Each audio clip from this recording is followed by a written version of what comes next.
இந்த நாட்கள்ல மிக அதிகமாய் கேலி செய்யப்படுகிறது அந்நிய பாஷை.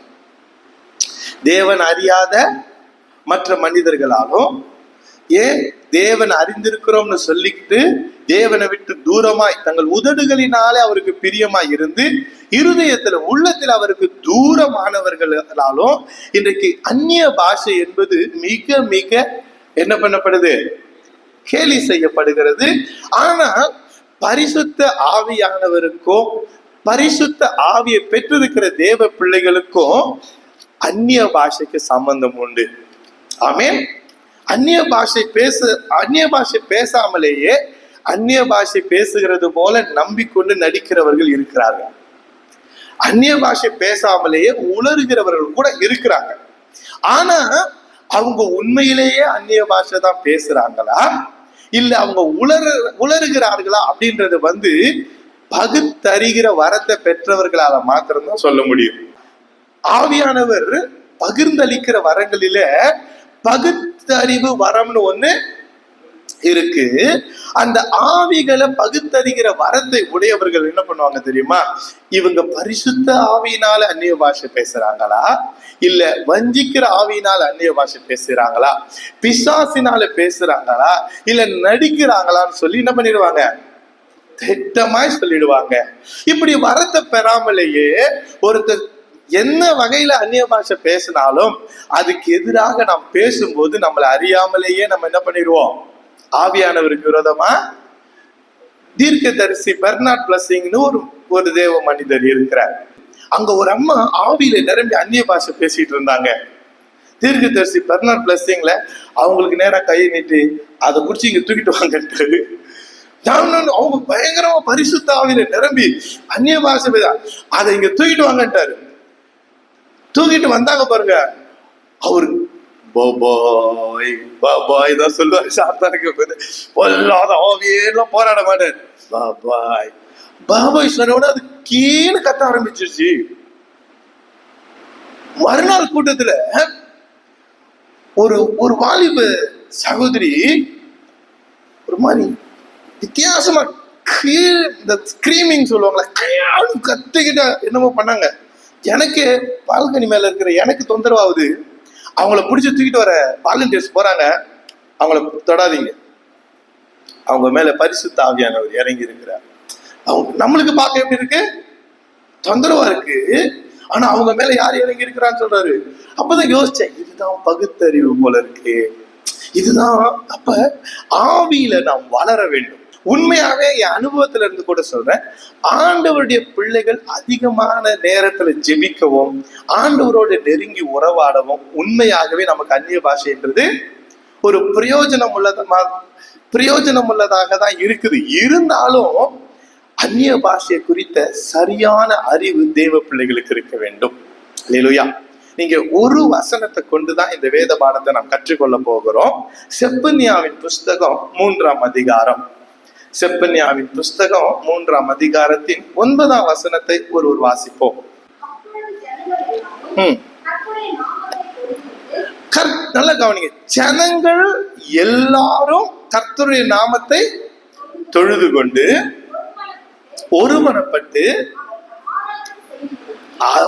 அவருக்கு ஆராதனை செய்யும்படிக்கு. அல்லேலூயா. நான் அவர்கள் பாஷையை என்ன பண்ணுவேன், சுத்தமான பாஷையாக்குவேன். அப்பனா இந்த பாஷை அசுத்தப்பட்டு இருக்கிறது. நம் பேசுகிற பாஷைகள் என்ன இருக்கு, ஜனங்கள் எல்லாரும் கூடி தேவனை ஆராதிப்பார்களாம், தேவனை நோக்கி விண்ணப்பிப்பார்களாம், தேவனை நோக்கி ஜெபிப்பார்களாம். அப்படி அவங்க ஜெபிக்கும்படி தேவனை நோக்கி விண்ணப்பிக்கும்படி கூடும் போது அவர்கள் தேவனை முழு இருதயத்தோடு ஒரு மனதோடு ஆராதிக்கும்படிக்கு அவருடைய பாஷையை ஆண்டவர் சுத்தம் பண்ண போகிறாராம். இந்த வசனத்திற்கும் அந்நிய பாஷைக்கும் சம்பந்தம் உண்டு. நான் இன்னும் பாடத்துக்குள்ள போகல, மேலோட்டத்தை நான் சொல்லிக்கிட்டே வரேன் உங்களுடைய புரிதலுக்காக. தேவனாகிய கர்த்தர் பூமியில மனிதனை உண்டாக்கின போது மனிதனோடு அவர் பேசினாராம்.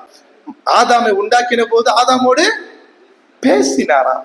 ஆதாமுக்கு துணையாக ஏவாளை உண்டாக்கினார். ஆதாமும் ஏவாளும் கூட ஒருவரோட ஒரு என்ன பண்ணாங்க, பேசிக்கொண்டார்கள். அவர்களுக்கு 2 குமாரர்கள் முதலாவது பிறந்தார்கள். அவர்களும் ஒருவரோடு ஒரு பேசிக்கொண்டார்கள். தங்களை பெற்றவர்களோடு கூட அவங்க என்ன பண்ணியிருப்பாங்க, பேசி இருப்பாங்க. அவங்களுக்கு பின்பு அநேக சந்ததிகள் பிறந்து எல்லாரும் ஒருவரோடு ஒரு என்ன பண்ணாங்க, பேசினார்கள்.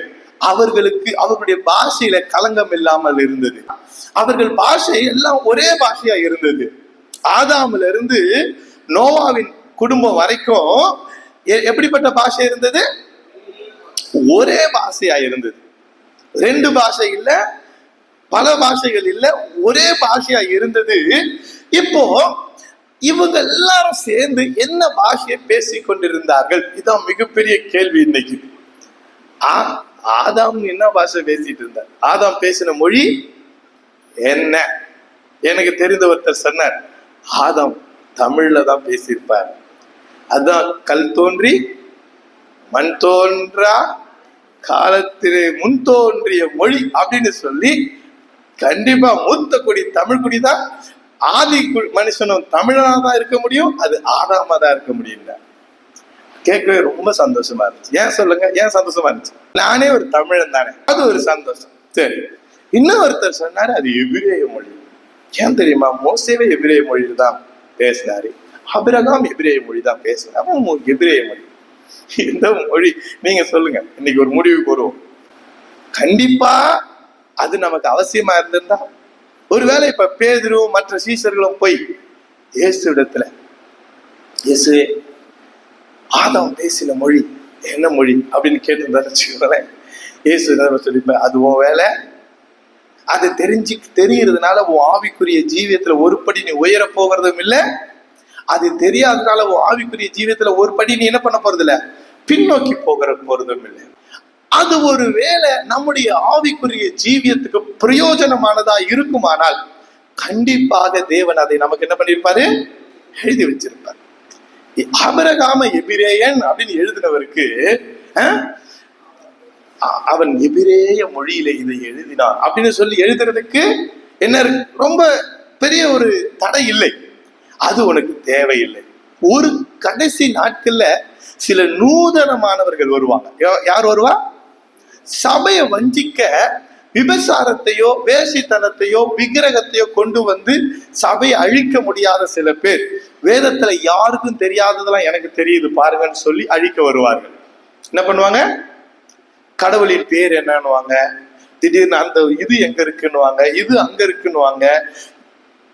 இயேசு பிறந்ததுல இருந்து இயேசு ஞானஸ்நானம் பெறும்படிக்கு சரி 12 வயதுல இருந்து 30வது வயது வரைக்கும் அவர் எங்க இருந்தார்னு எனக்கு தெரியும்னுவாங்க. அது எப்படி தெரியும்? பைபிள்ல தான் நமக்கு எழுதப்படல. அதே சமயம் மல்கியாவில இருந்து சகரியா, மல்கியா ஆகிய இவர்கள் இருந்த அவங்க சமகாலத்து தீர்க்கதரிசிகள், அவங்க காலத்துல இருந்து மத்தேயு வரைக்கும் என்ன இது நடந்துச்சுன்னு எனக்கு தெரியும்னுவாங்க. ஏசு என்ன தெரியுமா சொல்லுவாரு? அது உனக்கு தெரியலனாலும் பரவாயில்லப்பா, நீ தெரிஞ்சுக்க வேண்டியது நிறைய இருக்குன்னு சொல்லுவாரு. அப்போ அவங்க என்ன பாஷை பேசினாங்கன்னு தெரியாது, ஆனா ஒரே பாஷை இருந்தது.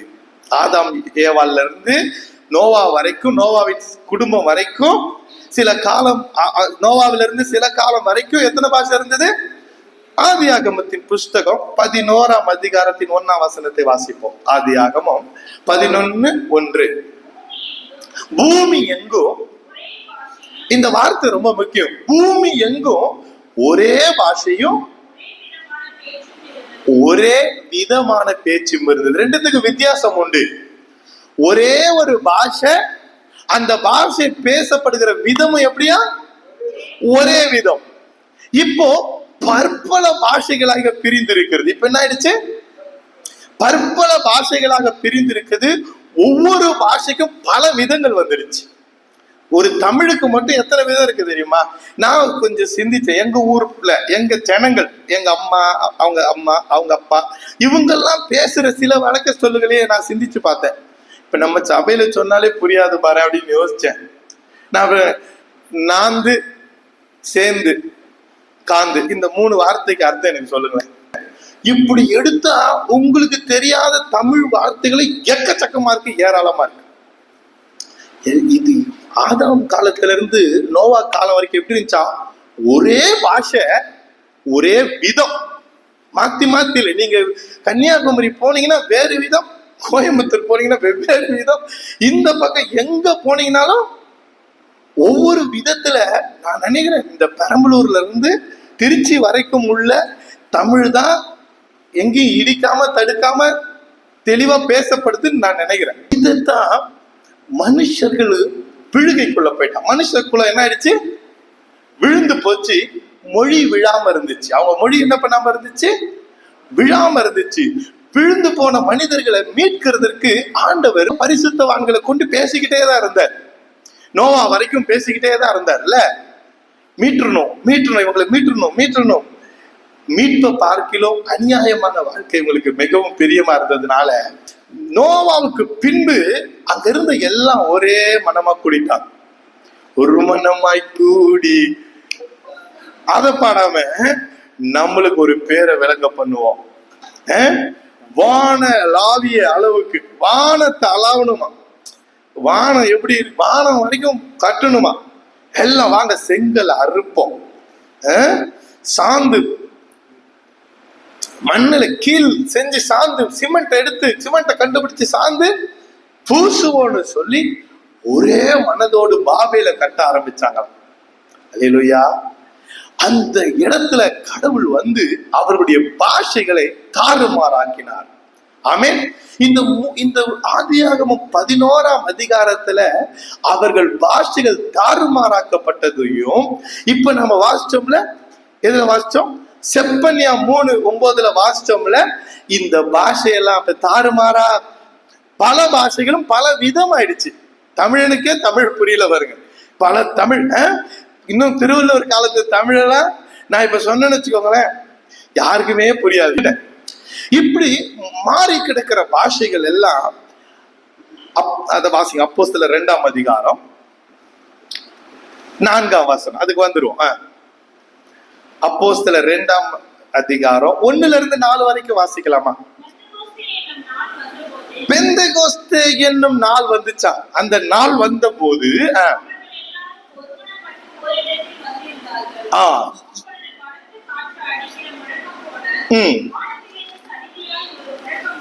உண்டாகி நிரப்பிற்று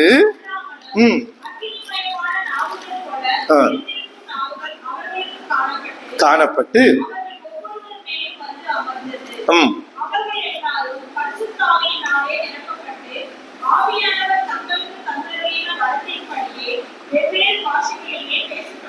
அல்லேலூயா. அவர்கள் எல்லாரும் பரிசுத்த ஆவியினாலே நிரப்பப்பட்டார்களாம். நிரப்பப்பட்டவர்கள் ஆவியானவர் அவர்களுக்கு தந்தருளின வரத்தின்படி என்ன பண்ணாங்களா? வெவ்வேறு பாஷைகளிலே பேச தொடங்கினார்களாம். இங்கதான் தேவ பிள்ளைகள் தெரிஞ்சுக்கணும். ஆதியாகமம் 11ஆம் அதிகாரத்திலேயே அவர்களுடைய பாஷைகள் என்னாச்சு? தாறுமாறாக்கப்பட்டுச்சு. தாறுமாறாக்கப்பட்ட பாஷைகளை தான் இந்த பூமிக்குரிய மனிதர்கள் பேசிக் கொண்டிருக்கிறார்கள். அல்லேலூயா. அவங்க எல்லாரும் கூடி வரும்போது, அவங்க என்னை ஆராதிக்க வரும்போது, அவர்கள் என்னை ஆராதிக்கும் போது நான் அவர்களுடைய பாஷையை என்ன பண்ணுவேன்? சுத்தமாக்குவேன். என்னை அவங்க ஆராதிக்கும்படிக்கு அவர்கள் பாஷைகளை நான் சுத்தம் பண்ணுவேன்னு சொன்னாரே. அந்த தீர்க்க தரிசனத்தினுடைய நிறைவேறுதல் பெந்தெகோஸ்தே நாளில அவர்கள் பற்பல பாஷைகளை பேசினதுனால, வெவ்வேறு பாஷைகளை பேசுறதுனால அந்த இடத்துல அது நிறைவேற தொடங்குகிறது. அல்லேலூயா. நீங்க வேணா பாருங்களேன், கொஞ்ச காலத்துல இந்த பூமிக்கு ஒரு முடிவு இருக்கு. இந்த பூமிக்கு முடிவு கொடுக்கிறதுக்கு முன்னாடி இந்த ராஜ்யங்களுக்கு, பூமிக்குரிய ராஜ்யங்களுக்கு ஒரு முடிவு வரப்போகிறது. இந்த பூமிக்குரிய ராஜ்யங்களுக்கு முடிவு வரும்போது கிறிஸ்துவானவர் இந்த பூமி அரசாட்சி செய்ய போகிறார். அல்லேலூயா. கிறிஸ்துவானவர் இந்த பூமி அரசாட்சி செய்யும் போது தேவ பிள்ளைகள் எல்லாரும் இன்றைக்கு பரிசுத்த வேதாகமத்தை சுமந்து கொண்டு தேவனை பின்பற்றுகிற எல்லாரும் ஒரே பாஷைகளை பேச போகிறோம். அல்லேலூயா. எத்தனையோ பேர் இருக்க போறாங்க, அவரை முழு இருதயத்தோடு இப்பொழுதே பின்பற்றினவர்கள் புதிய பாஷையில தான் ஆண்டவரோடு பேச போறாங்க. ஆமென். நமக்கு இது இப்பவே நாம இதை குறிச்ச காரியத்தை பார்க்கறதுக்கு முன்னாடி தவறான புரிந்து கொள்ளுதல் இந்த அந்நிய பாஷையை குறிச்சு நிறைய பேருக்குள்ள இருக்கு. சில காரியங்கள் நான் அப்படி சொல்றேன். பரிசுத்த ஆவின் அபிஷேகத்தை பெற்றதுக்கு அடையாளமாக அந்நிய பாஷையை பார்ப்பாங்க. என்ன பண்ணுவாங்க? நீ அபிஷேகம் பெற்றியா இல்லையா, அந்நிய பாஷை பேசுறதான் என்ன பண்ணுவாங்க? கண்டிப்பா பரிசுத்த ஆவி பெறும் போதெல்லாம் நம்ம பற்பல பாஷைகளை பேசுவோம். அந்நிய பாஷையை என்ன பண்ணுவோம்? பேசுவோம். ஏன் அனுபவமும் அதுதான். இங்க இருக்கிற உங்கள் அனுபவமும் ஒருவேளை இருக்கலாம். ஆனாலும் தேவ பிள்ளைகளாகிய நாம பரிசுத்த ஆவி ஒருவன் பெற்றிருக்கிறான் என்கிறதற்கான அடையாளமாக அதை நாம் தேடக்கூடாது. ஏன்? அதுக்கு ஒரு காரணம் என்னன்னா, பரிசுத்த ஆவியை பெறாதவர்கள் கூட அந்நிய பாஷை பேசுகிறார்கள். பரிசுத்த ஆவியை பெறாதவர்கள் கூட என்ன பண்றாங்க? பொல்லாத ஆவியினால பிடிக்கப்பட்டவங்க கூட என்ன பண்றாங்க? அந்நிய பாஷையில. ஒரு முறை ஆவிகள் இருக்கா, இருக்கு, இல்ல அப்படின்னு சொல்லி 2 கூட்டத்தார் விவாதம் பண்ணி கொள்றாங்க.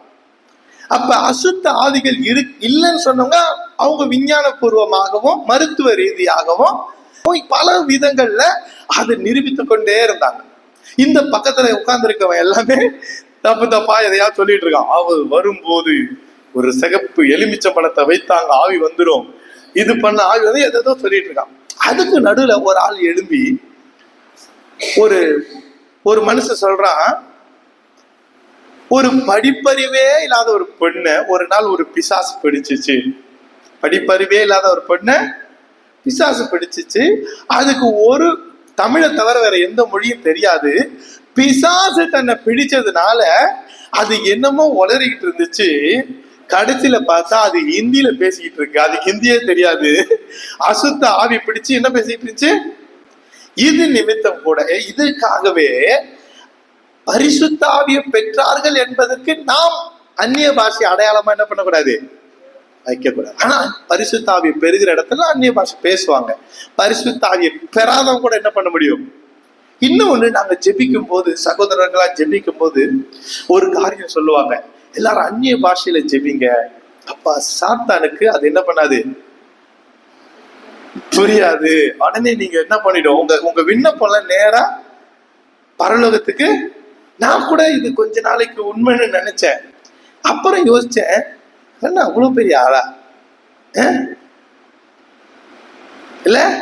இப்ப நான் மனசுல நினைச்சா கூட அவனுக்கு தெரியாது. சாத்தானுக்கு நீங்க இருதயத்துல ஆண்டவரே நான் அவனுக்கு பிரியமா வாழணும்னு நினைக்கிறான் நினைச்சுன்னு வச்சுக்கோங்க, அவனுக்கு பார்க்க முடியுமா? சாத்தானால அதை கூட என்ன பண்ண முடியாது, பார்க்க முடியாது. இப்படி அந்நிய பாஷையை ஆண்டவர் தந்ததுக்கு ஒரு நோக்கம் உண்டு. அந்த நோக்கத்தோடு செயல்படுத்தப்படாம இப்ப பாரு சாத்தானுக்கு தெரியாம பேசுறேன் பாரு அப்படிலாம் நம்ம பயன்படுத்தும் போது அதனுடைய முழு நன்மையையும் நம்ம பெற முடியாம போகும். முதல்ல நடிக்கிற கூட்டத்துல நம்ம கிடையாது. நடிக்கிற கூட்டத்துல ஐயோ இந்த சர்ச்சில் எல்லாரும் அந்நிய பாஷையில பேசலன்னா நம்மள ஆவிக்குரியவனா பார்க்க மாட்டாங்க, நம்மளும் பேசுவோம்னு எதையாவது பேசுற அந்த கூட்டத்துல நம்ம கிடையாது. அதே சமயம் அந்நிய பாஷையை பேசினாதான் பரிசுத்தாவியை பெற்றுட்டோன்றத அந்த ரீதியில பரிசுத்தாவின் அபிஷேகத்தை கணக்கிடுகிறவர்களாவும் நம்ம இருக்க போகிறது இல்லை. அதே சமயம் சாத்தானுக்கு தெரியாத அப்படியே நம்ம பேசுறது சாத்தானுக்கு புரியாமலே போயிரும், அப்படியே பேசி சமாளிச்சிரும் சொல்லி அப்படி. ஆனா இன்னும் ஒரு காரியத்தை தெரிஞ்சுக்கிட்டு நான் போக போறேன். மொழி திணிப்பு யார் கேள்விப்பட்டிருக்கீங்க? யாராவது ஒருத்தவங்க அவங்க மொழிய தங்களுக்கு அடிமை மாதிரி தெரிகிறவங்க இல்ல தங்களுக்கு கீழானவர்கள் இடத்துல என்ன பண்ண பார்ப்பாங்க, திணிக்க பார்ப்பாங்க. நமக்கு பைபிள்ல கூட அது நடந்திருக்கு இல்லையா? தேவ பிள்ளைகள் எல்லாம் பிடிச்சு கொண்டு போய் இன்னும் பல தேசத்துல இருக்கவங்களை பாபிலோனுக்கு கொண்டு போய் அவங்களுடைய மொழிய, கல்தேயருடைய மொழியை அவங்களுக்கு கட்டாயமாக அவங்களை கற்றுக்கொள்ள வைத்தார்கள். இன்னும் உலக தேசங்களை நீங்க எடுத்து பார்த்தீங்கன்னா சீன தேசத்தை சுற்றி இருக்கிற எல்லாருமே சீன மொழி பேசுவாங்க. சீன தேசத்தை சுற்றி இருக்கிற சின்ன சின்ன தீவுகள் நாடுகள் பார்த்தீங்கன்னா எல்லாருமே சீன மொழி பேசுவாங்க. காரணம் என்னன்னா, ஒரு காலத்துல சீனர்கள் தங்கள் மொழியை அவர்களுக்குள்ளே திணித்தார்கள். தமிழ்நாடு ரொம்ப சிறந்தது. இல்லைன்னா தமிழ்நாட்டுக்குள்ள இந்தி மொழியை திணிக்க வரும்போது தமிழர்கள் ஒத்துக்கவே இல்லை. அந்த மொழிய நம்ம கிட்ட திணிக்கிறதற்கான காரணம், என்னைக்கு நம்முடைய சொந்த மொழியை மறக்கிறோமோ அந்த மற்ற எல்லாத்தையும், அந்த உணர்வுகள் எல்லாத்தையும் விட்டுருவோம். நம்ம ஊருக்கான, நம்ம தேசத்துக்கான சிறப்புகள் எல்லாத்தையும் சேர்த்தே விட்டுருவோம். எந்தெந்த ஊர்கள்ல அவங்க மொழியை விட்டாங்களோ அந்தந்த ஊர்கள் எல்லாம் அந்த சிறப்பும் சேர்ந்தே போயிடுச்சு. பீகாரா இருக்கட்டும், ஒரிசாவா இருக்கட்டும், யாரெல்லாம் தங்கள் மொழியை பாதுகாக்காம விட்டாங்களோ அந்த மொழிகளுடைய சிறப்பும் போயிடுச்சு. இப்போ திணிக்கிறது போல திணிக்கப்பட்டு இப்போ ஒரு விதத்துல நம்ம பூமிக்குரியவர்கள் அல்ல, பரலோகத்துக்குரியவர்கள். அல்லேலூயா. இப்ப பரலோகத்துக்குரியவர்கள் ஆகிய நம்ம பூமிக்குரிய பாஷையை தான் பேசிக்கிட்டு இருக்கோம். இந்த பூமியில காணப்படுற பல பாஷை பல விதமா இருக்குல்ல, அவைகளை தான் நம்ம என்ன பண்ணிட்டு இருக்கோம், பேசிக்கிட்டு இருக்கோம். பெந்தெகோஸ்தே நாளில தேவ வல்லமை நம்மை தொடும்போது, நம்முடைய முன்னோர்களை தொடும்போது, அந்த மேல் வீட்டுல கூடியிருந்த 120 பேரை தொடும்போது 120 பேரும் வெவ்வேறு பாஷைகளை பேச தொடங்கி விட்டார்களாம். அல்லேலூயா. இதுக்கு பொதுவாக அந்நிய பாஷை என்று நாம் வைத்துக் கொள்ளலாம். இதுக்கு பேர் என்னது, பொதுவான பேரு? ஏன் அந்நிய பாஷைனா நமக்கு புரியாது, பேசுறவனுக்கும் புரியாது, கேட்கிறவனுக்கும் புரியாது.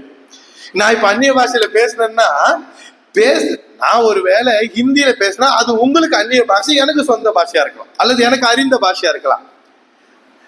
எனக்கும் தெரியாது, உங்களுக்கும் தெரியாது. அப்படி ஒரு பாஷையில நம்மை பரிசுத்த ஆவியானுடைய கிரியையினால, பரிசுத்த ஆவியானுடைய உதவினால நம்ம பேசுறோமா? இதுக்கு பொதுவான பேர் தான் என்னது. ஆனா வேதத்துல கொஞ்சம் தேடி பார்க்கும்போது ஒரு 3 பேரை நான் எடுத்துக்கிட்டேன் நம்மளுடைய பாடத்துக்காக. ஒண்ணு நவமான பாஷை, ஒண்ணு என்னது நவமான பாஷை, இன்னொன்னு பற்பல பாஷை, இன்னொன்னு என்னது பற்பல, இன்னொன்னு வெவ்வேறு. இப்ப வாசிச்சோம் இல்லையா, வெவ்வேறு பாஷை. சரியா? 3த்துக்கும் ஏதோ ஒரு சின்ன வித்தியாசம் இருக்கு. முதலாவது இந்த நவமான பாஷை, பொதுவாக அந்நிய பாஷை. ஏன்னா அது பேசுறவனுக்கும் புரியாது, கேட்கிறவனுக்கும் புரியாது. ஒருவேளை வியாக்கியானம் பண்றதுக்கான வரம் ஒருத்தன் பெற்றிருந்தான்னா அந்த பாஷைய அவனுக்கு ஒருவேளை புரியலாம். அவனுக்கு கூட இப்போ ஆங்கிலம் தெரிஞ்சவர்களுக்கு நான் குட் மார்னிங் என்னவனே இவர் காலை வணக்கம் சொல்லுகிறான்னு புரியுற மாதிரி புரியாது. இவங்க ஆவியில பேசுறதுடைய விளக்கம் அவனுடைய ஆவியில அவனுக்கு விளங்கும். இவங்க ஆவியில பேசுறதுடைய அர்த்தம், கேட்கிற அந்த பாஷைகளை வியாக்கியானம் பண்ற வரத்தை பெற்றவனுக்கு அவனுடைய ஆவியில அது வெளிப்படும். நேபுகாத்நேச்சார் கண்ட சொப்பனம் எப்படி தானியேலுக்கு ஆவியில வெளிப்படுத்தப்பட்டதோ அப்படி ஆவியிலே அதனுடைய நமக்கும் அந்த அர்த்தம் வெளிப்படுத்தப்படும். அப்படிதான் வியாக்கியானம் பண்ணுவார்களே தவிர சொல்லு சத்தமா சொல்லு அப்படிலாம் கிடையாது. ஸ்பிரிட்ல பேசுவாங்க, ஸ்பிரிட்ல உணர்ந்து தீர்க்க தரிசனமா அந்த அந்த பேசப்பட்ட வார்த்தையின வியாக்கியானம் பண்ணுவாங்க. இப்ப முதலாவது நவமான பாஷை என்னது? வாசிப்பு மார்க்கு 16-17 வாசிங்க. விசுவாசிக்கிறவங்க பரிசுத்த ஆவியை பெறுவாங்க. அப்படி இயேசு முன்னாடி சொல்லியிருக்காரு தானே, தம்மை விசுவாசிக்கிறவர்கள் அடைய போகிற ஆவியை குறித்து சொல்லுகிறார், உள்ளத்திலிருந்து புறப்படுகிற நதியாக சொல்லுகிறார்னு படிச்சிருக்கோம். விசுவாசிக்கிற நடக்கிற அடையாளங்கள் அவன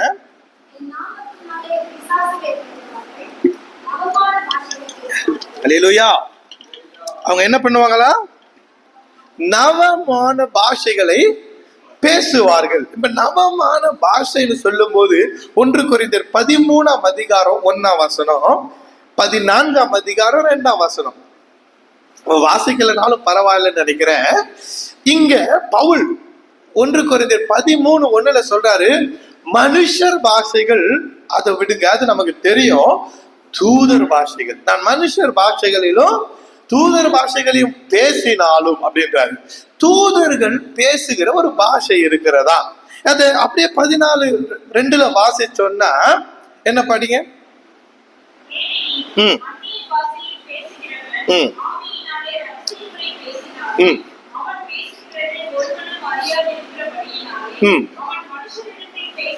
அவன் மனுஷரிடத்தில் பேசாமல் தேவனிடத்தில் பேச. அந்த வார்த்தையை பாருங்க, தேவனிடத்தில் பேசுகிறான். தூதர் பாஷை, இதெல்லாம் பூமிக்கு புதியது. நவமானனா புதுமையான, நவமானன அர்த்தம் புதுமையான இந்த அத்தேனே பட்டணத்துல இருக்கவங்க எல்லாம் நவமானதை கேட்கறதுலயும், அதாவது இது வரைக்கும் கேட்காததை கேட்கணுங்க, அதுலயேதான் கவனமா இருப்பாங்களாம். இப்போ நவமான பாஷைனா இந்த பூமிக்கு பழக்கப்படாத ஒரு பாஷை இருக்கு. இந்த பூமியில இருக்கிற எந்த தேசத்திலையும், எந்த தீவுகளிலேயும், எந்த மலைகளிலேயும், எந்த ஒரு பழங்குடியினராலையும் பேசப்படாத ஒரு பாஷை இருக்கு. அது பரலோக பாஷை. அதுக்கு பேர் என்னது? பரலோக பாஷை. இந்த பரலோக பாஷையத்தான் நம்ம நவமான பாஷைன்னு சொல்றோம். இப்போ பரிசுத்த ஆவியானவருடைய உதவியினால இந்த நவமான பாஷையை நம்ம பேசும்போது தேவனிடத்துல ரகசியம் பேசுகிறவர்களா இருக்கிறோமா? இந்த தேவனோடு அதிகமாய் அதிகமாய் பேசுகிறவர்கள் பக்தி விருத்தி அடைகிறார்களா? எப்படி நடக்குது? அந்நிய பாஷை பேசுறதுனால, பொதுவான பேர் தான் அந்நிய பாஷை, அதுல நவமான பாஷை, பூமியோடு சம்பந்தப்படாத பாஷை, பூமிக்கு புதுமையான ஒரு பாஷை. இந்த பாஷையை பேசும்போது எப்படி நான் பக்தி விருத்தி அடைகிறேன்? யாராவது சொல்ல முடியுமா? எதனால எனக்கு பக்தி விருத்தி உண்டாகிறது? அந்நிய பாஷை பேசுறதுனால, நவமான பாஷையை பேசுறதுனால ஏன் பக்தி விருத்தி உண்டாகுது தெரியுமா? நீங்க ஒரு எந்த மனுஷனோடு அதிகமாய் அதிகமாய் அதிகமாய் பேசுறீங்களோ அந்த மனுஷனுடைய சுபாவம் உங்களுக்கு வரும், அவங்களுடைய பேச்சு வழக்கம் உங்களுக்கு வரும். நீங்க பாருங்களேன், நானு தூத்துக்குடிக்கு இந்த பகுதியில இருக்கிற ஒரு சகோதரி என்கிட்ட பேசுறாங்க போன்ல. அவங்க வீடு இங்கதான் இருக்கு. என்கிட்ட பேசுறாங்க. அவங்க மார்த்தாண்டத்துல பேசப்படுற மொழியை பேசுறாங்க என்கிட்ட. எல்லா பிரதர் ஒரு மாதிரி சொல்லுவாங்க. எல்லா பிரதர், எங்க வீட்டுக்காரர் வந்திருக்கிறார், எங்க ஹஸ்பண்ட் வந்து ஊர்ல இருந்து வரப்போகிறார் தானே. என்ன இது, இவங்க மார்த்தாண்டத்தை பேசுறாங்க. நீங்க இந்த ஊர் தானே? இல்ல, என் கணவர் மார்த்தாண்டம், அந்த ஊருக்கு நான் போயிட்டேன், ஒரு 2 வருஷமா 3 வருஷமா இங்க வாழ்றேன், அந்த மாதிரி நான் பேச ஆரம்பிச்சுட்டேன் இல்லையா? இப்போ சாதாரண சில மனிதர்களோடு, நான் ஒரு மோசமான ஒரு கோபக்காரருக்கு டிரைவரா இருந்தேன், கொஞ்ச நாள் இருந்தேன். அவரை மாதிரி நான் கோபக்காரன் ஆயிட்டேன். மனுஷங்களோட பேசும்போது அவங்களுடைய சுபாவமும், அவங்களுடைய குணங்களும், அவங்களுடைய பேச்சு வழக்கமும், அவங்களுடைய சாடைகளும் நம்மள அறியாமலே நம்மளை பிடிக்குது. இப்போ நவமான பாஷையில பேசுகிறவன், தூதர் பாஷையில பேசுகிறவன் தேவனோடு ரகசியங்களை பேசுகிறான். இன்னும் சாதாரணமா சொல்லுனா தேவனோடு பேசுகிறான். அப்போ ஒரு தேவனுடைய பிள்ளை தனிமையில, ஜெபத்துல அதிகமாய் தேவனோடு பேச பேச, அவருடைய மொழியில, பரலோக மொழியில அவரோடு பேச பேச, தனக்கு ஒருவேளை அதோடைய அர்த்தம் தெரியலனாலும் ஆவியானவர் வாக்கு கடக்காத பெருமூச்சினாலே நாம் ஏற்றபடி வேண்டிக் கொள்ள வேண்டியது என்னதென்று அறியாது இருக்கிறோமா? அப்படின்னா என்ன அர்த்தம் தெரியுமா? எனக்கு தெரியும். இப்போ நான் ரொம்ப பிரச்சனையில தேவையோட இருக்கிறேன்னு வச்சுக்கோங்களேன். திடீர்னு எங்க சொந்தக்காரங்க யார்ட்டையாவது சொல்லி அந்த தேவையை சொல்லி ஒரு உதவி கேட்கலாம்னு நினைச்சேன்னு வச்சுக்கோங்களேன், எனக்கு தெரியும் இப்ப கேட்க கூடாது, இப்ப இத பேசக்கூடாது, இப்ப கேட்டா கிடைக்கும், அது எனக்கு தெரியும். ஆனா தேவனிடத்துல எப்படி பேசணும் நம்மளுக்கு என்ன பண்ணலையா தெரியல. தேவனிடத்துல எப்படி பேசணும்? நம்ம எல்லாருமே குழந்தை அழுகுற மாதிரி அழுகுறோம், அவரு இறக்க செய்யறாரு, அப்படிதானே? ஒரு குழந்தை அம்மா கிட்ட ஆகாரம் கேட்க அழுகிற மாதிரியே நாமளும் நம்முடைய ஜெபங்கள்ல கேட்கிறோம், அவர் பதில் தரார். ஆனா உறவாடி பேச நம்மளுக்கு தெரியுமா? விண்ணப்பம் பண்ண தெரியும். விண்ணப்பம் பண்றதுன்னா, ஆண்டவரே எங்களுக்கு இறங்க மாட்டீரோ? இஸ்ரவேல் ஜனங்க எகிப்து அடிமையா இருக்கும்போது அவங்களுக்கு தேவனுக்கும் உறவே கிடையாது. அவங்களுக்கு தேவனுக்கும் கத்துறான், ஆண்டவரேன்னு கத்துறான். ஐயோ பிதாக்களின் தேவனே எங்களை கொடுமை பண்றாங்களே கத்துறான். அது ஆண்டவர் என்ன பண்ணாரு? கேட்டார். இப்படி உங்க ஜபம் எப்பயுமே இதையாவது ஆண்டுட்டு அழுது கேட்டுக்கிட்டு இருக்கிறது தான்னா நீங்க அப்படியே ஜெபிங்க. நீங்க தேவனோடு நெருங்கி உறவாட வேணும்னா உங்க பாஷை சுத்தம் பண்ணப்பட வேண்டும். நீங்க நவமான பாஷையை பேச வேண்டும். அறையில நீங்க தேவனோடு ரகசியங்களை பேச வேண்டும். அந்த பேசுறதுக்கு ஆவியானவர் நமக்கு உதவி செய்வாரா? அல்லேலூயா. நீங்க ஏற்றபடி வேண்டிக் கொள்ள வேண்டியது என்னதுன்னு அறியாது இருக்கிறதுனால ஆவியானவரே உங்களுக்கு உதவி செய்வாராம். வாக்கு கடக்காத பெருமூச்சினால உங்களுக்காக அவர் வேண்டுதல் செய்வாராம். அப்போ உங்களுக்குள்ள இருந்து ஆவியானவர் பேச பேச நீங்க நவமான பாஷையில ஜெபிக்க ஜெபிக்க தேவனோடு உறவாடுகிறது அதிகரிக்கும். தேவனோடு அதிகமாய் உறவாட அவருடைய சாயல் நமக்கு கிடைக்கும். அவருடைய குணங்களை நாம் பெற்றுக்கொள்வோம். அவருடைய சுபாவத்தை நாம் கற்றுக்கொள்வோம். அவரை மாதிரி செயல்பட ஆரம்பிப்போம். அதான் பக்தி விருத்தி அடைகிறதற்கான ஒரு முக்கியமான காரணம். முதலாவது நவமான பாஷை. யாருக்கெல்லாம் புரிஞ்சது? நவமான பாஷை பூமியோடு சம்பந்தப்படாத ஒரு பாஷை.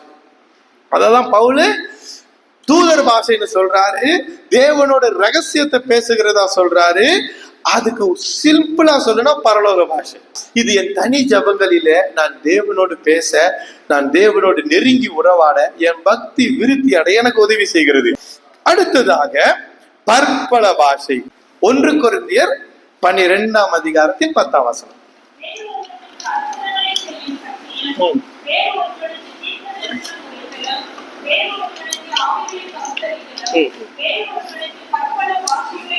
இப்போ வந்துருங்க பூமிக்குரிய பாஷை. இது என்ன பாஷையா? எப்படி போட்டிருக்கு? பற்பல பாஷை. இந்த பூமியில ஏராளமான 5000த்துக்கும் அதிகமான பாஷைகள் இருக்குதா? பல பாஷைகளே 5000ம்னா பல விதம்னு போயிட்டா ஒரு தமிழே 1000 விதத்துல இருக்கும் போல இருக்குல்ல. பற்பல பாஷைகள் பல விதங்கள்ல இருக்கு.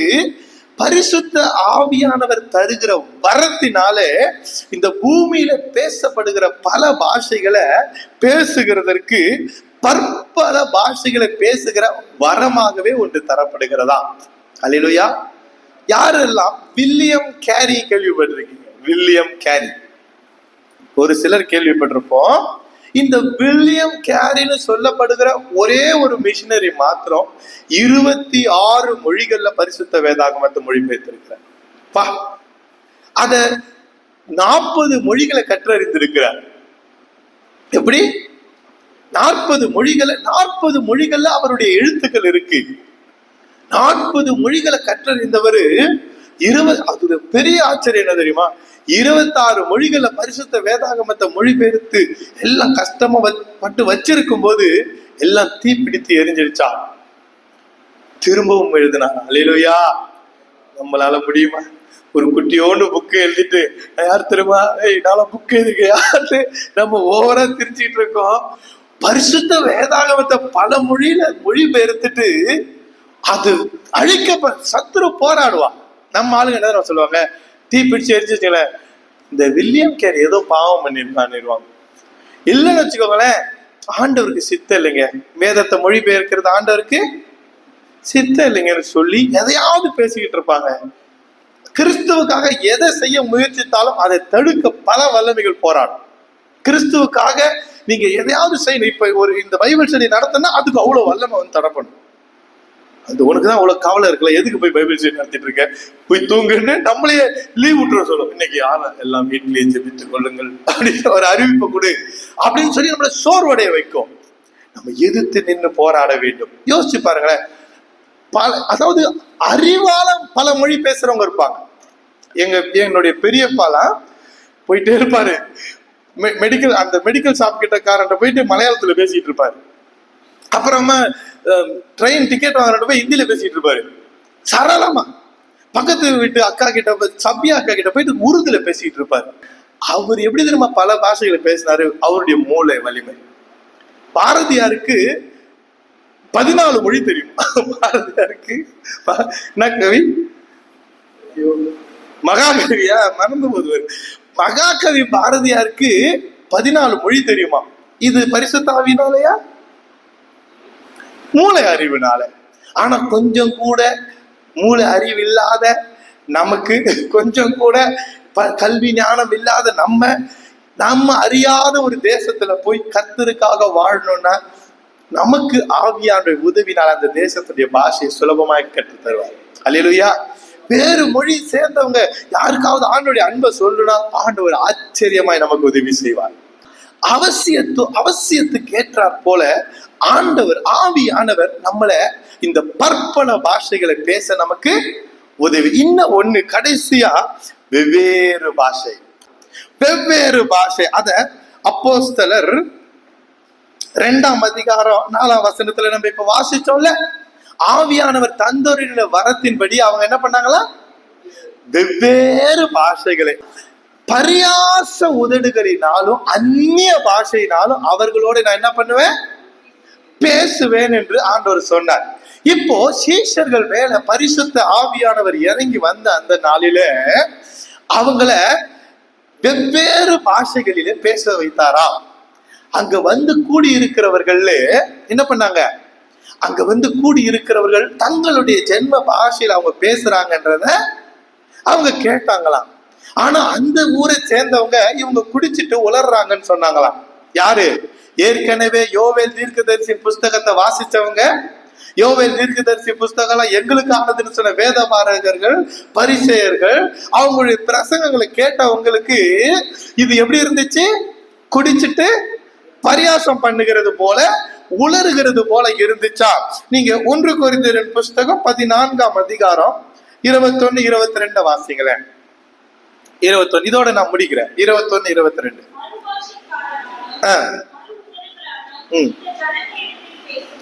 இதுதான் ஏசாயாவுல சொல்லப்பட்டது நிறைவேறுதலாக இங்க சொல்றாரு பவுல். படிங்க.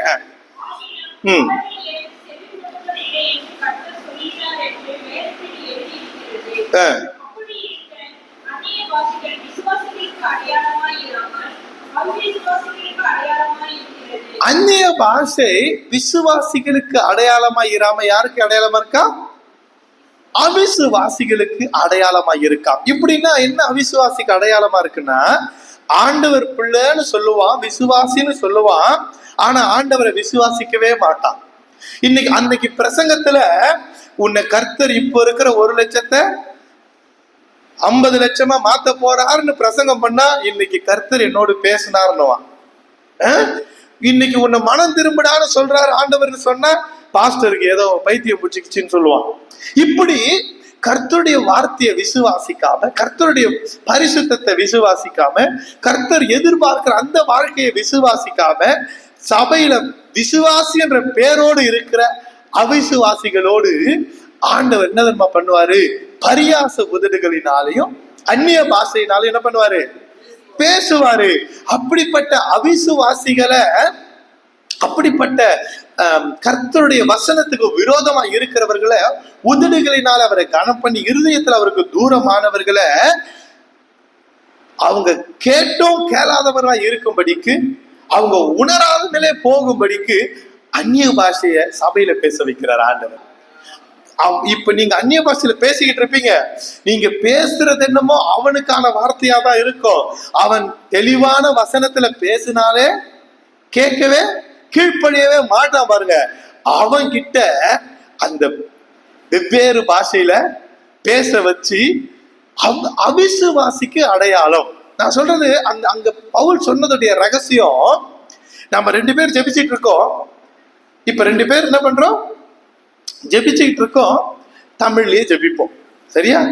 இப்ப அங்க ஒருத்தர் அவிசுவாசி, ஒருத்தர் கிறிஸ்தவ அவிசுவாசி. அவிசுவாசியோட குல்லா போட்ட இஸ்லாமியரோ, பொட்டு வச்ச பட்டை அடிச்ச இந்துவையோ நினைக்க கூடாது. பைபிள் வச்சுக்கிட்ட, பைபிளை கையில தூக்கிட்டு வர அவிசுவாசி வந்துட்டாருன்னு வச்சுக்கோங்களேன். அதோடைய வார்த்தையை விசுவாசிக்க முடியாதவன இங்க இருக்கும்போது இதே விண்ணப்பத்தை அந்நிய பாஷையில ஜெபிக்க வச்சிருவார் ஆண்டவர். அல்லேலூயா. இவன் சரியான விசுவாசி இல்லப்பா, இவன் ஒரு அவிசுவாசி, நீ ஜெபிக்கிற இந்த விண்ணப்பம் இவனுக்கு கேட்க கூடாது, அந்நிய பாஷையில ஜெபிக்க வச்சிருவார். அல்லேலூயா. சரி, இப்போ ரொம்ப முக்கியம், இது மற்ற காரியங்கள்லாம் வரத்தோட இணைந்து செயல்பட போகுது. எது? பற்பல பாஷைகளை பேசி சுவிசேஷம் அறியாத தேசங்களுக்கு சுவிசேஷத்தை பெற, அல்லது நம்மை ஆண்டவர் அனுப்புகிற தேசங்களுக்கு கர்த்தருடைய வார்த்தையை கொண்டு போகிறதான அந்த ஒரு வரம் தேவைப்படுறவங்களுக்கு ஆண்டவர் கண்டிப்பா கொடுப்பார். அல்லேலூயா. அதே சமயம் நம்ம கூடுகிற இடங்களில சில தகாதவர்கள் இந்த வார்த்தையை கேட்டு இடரல் அடைவாங்க அல்லது எதிர்ப்பார்கள் என்பவர்களுக்கு தெரியாம பேசுறதுக்கு ஆண்டவர் வெவ்வேறு பாஷைகளை நம்ம பேச வைப்பார். ஆனா நம்ம எல்லாருக்கும் அவசியமான ஒரு பாஷை இருக்கு, நவமான பாஷை. அல்லேலூயா. இந்த வேத பாடமே இதுக்குதான். உங்க தனி ஜபங்கள்ல நீங்க தேவனோடு நெருங்கி உறவாட வேண்டும். உங்க பக்தி விருத்தி அடைய வேண்டும். அல்லேலூயா. நீங்க சபையில வரும்போதெல்லாம் பரிசுத்த ஆவியானவரோட இணைந்து நடக்க கற்றுக்கொள்ள வேண்டும். ரொம்ப பாருங்களேன், இன்னைக்கு சர்ச்சில் உடம்ப ரொம்ப ஆட்டினேன், இன்னைக்கு கொஞ்சமா தான் ஆட்டினேன்னு சொல்ற அந்த அந்த மட்டத்தை, அந்த அளவுல இருக்கிற கிறிஸ்தவர்களா நாம இருக்கக்கூடாது. இன்னைக்கு பேசப்பட்ட வார்த்தையை இருதயத்துல ஏற்றுக்கிட்டேன், இருதயத்துல இருந்து அப்படியே காணாம போகாதபடிக்கு அது என் வாழ்க்கைக்குள்ள கொண்டு வர்றதுக்கு நான் தனிமையில தேவனோட நெருங்கி உறவாட போறேன். அல்லேலூயா. எல்லாரும் ஆண்டவரிடத்துல ஒப்பு கொடுக்கலாமா? இதுக்காக மாத்திரம் நான் ஜெபித்து முடிக்க போறேன்.